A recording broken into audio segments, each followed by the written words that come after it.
How do we create the awareness in kids of their role as co-creators of the planet or transformers of the planet?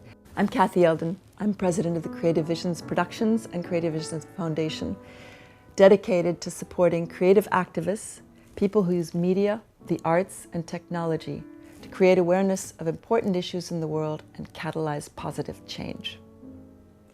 When my son Dan was killed in 1993, I really wanted to use his life as a positive inspiration to other young people to believe that they had a role to play in global transformation or local transformation. I'd always, in a way, been doing that in Kenya, or I'd seen the power of media because I was a journalist in Kenya. And we were surrounded by the most extraordinary people doing really exciting work. You know, whether it was Nat Geo passing through in our living room, or photojournalists who were really inspiring Dan, or journalists. I was in the journalist center in Nairobi. You know, so we'd always seen how exciting it was for people to put something out there and have people really understand it and react.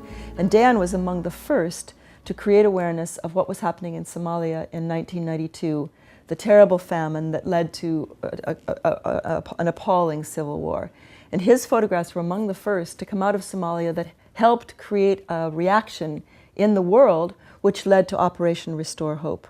So he saw the power of media. After Dan was killed, I realized that most people did not understand the role of journalists in creating awareness of war and peace, famine and joy. So I did a number of projects to create awareness with Columbia and Duke to help stir up people to get insurance for freelance journalists, to protect them. So that was really my first sort of initiative, and that was very, very exciting. We did in 1996 a documentary called Dying to Tell the Story that my daughter and I produced with TBS, and that again became the sort of nubbin for what we were going to do with the foundation.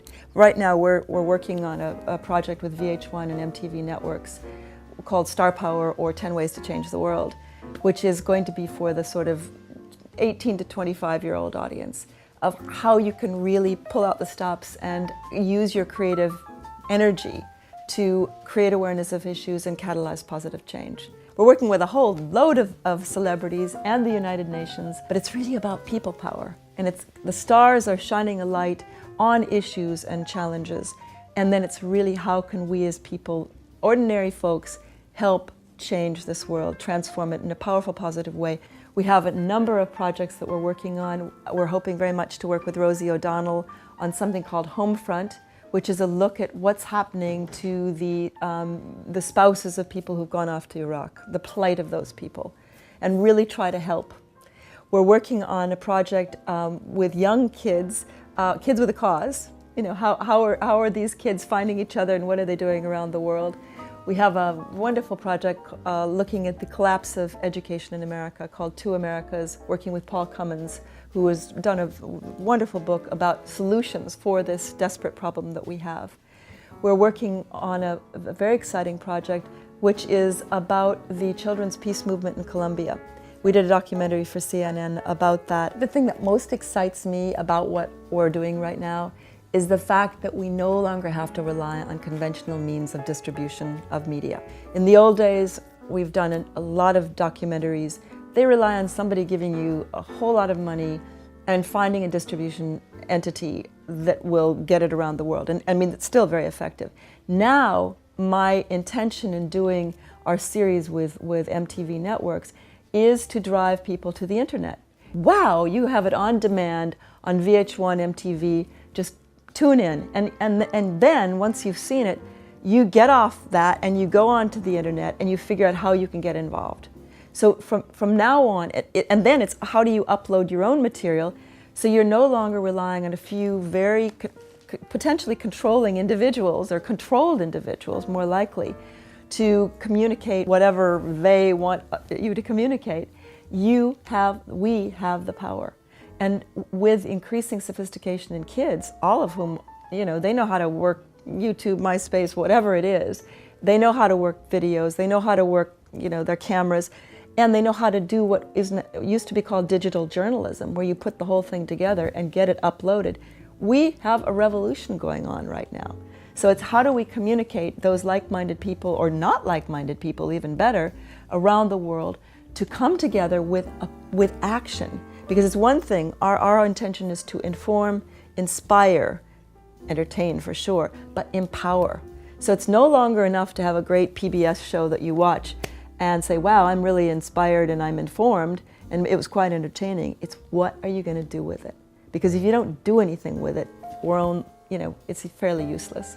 So get off your backsides and get up and do something. So that's the whole intention. That's what a creative activist is. It's using the power of media and the arts to create awareness of important issues and catalyze positive change. Be a revolutionary. Yeah, we're really excited about something we're developing right now. It's a concept of having angel investors be able to, actually angel donors, be able to donate money to media projects, to arts projects. And with the internet, it's very simple to put up a promo, a demo, a reel to show, hey, this is what we're doing. You can put up your budget, you can put up your sponsees, your referrals, all the different entities, and people can climb on board and pull it up and say, hey, I'd really like to give $100 or $50 or $10,000 to this project to help manifest whatever that project is, whether it's a website, Cultural Collective, whether it's a film. And then you can have interactivity in the sense that the filmmaker can do his blog saying, this is what I'm doing today, this is how I'm filming it. You can have a real dialogue behind the investor and the creator. The point of it all is that in each one of us is an idea. There's a purpose. And if it just floats around in your head, it's kind of useless. You have to take that vision and really put it up in front of you. I always say it's like building a building. You have the blueprints, and then you have to build the scaffolding, and then you have to put the bricks in, and then it becomes a reality. But nothing happens without the power of that vision. I am so grateful that we're working with you and Cultural Collective. I think it's the most exciting project imaginable, and how you're manifesting it is an example for everybody else that we're working with. And we're always sending people to your website to say, hey, look, this is what you can be doing. And your creative vision and how it's manifested and how it's evolving. Because we all come with one thing, this is what we're going to do. And then you follow the energy. You see what it is that people respond to, and that makes their eyes light up and makes them smile and makes them, tune it a little bit louder. That's really, I think, the guide for all of us, is to follow energy. And also, what happens when you're putting out that kind of energy is that you start attracting people to you. It's the power of attraction. But it really, really works. And I think I'm surrounded by the most extraordinary people. You are one of the most extraordinary people, Jacob, and your whole team. It's just so inspiring to me. But my invitation is to the folks who might be watching this is, create your vision, make it as real as you possibly can, put it out there, and you will find it's magnetic, and you will start attracting those people who you need in order to manifest that vision for yourself and for others. And I think the tremendous power of vision is when it's not just in service of yourself. Because I think what we're about now is service for yourself and for those around us, because we are connected, we are one global tribe.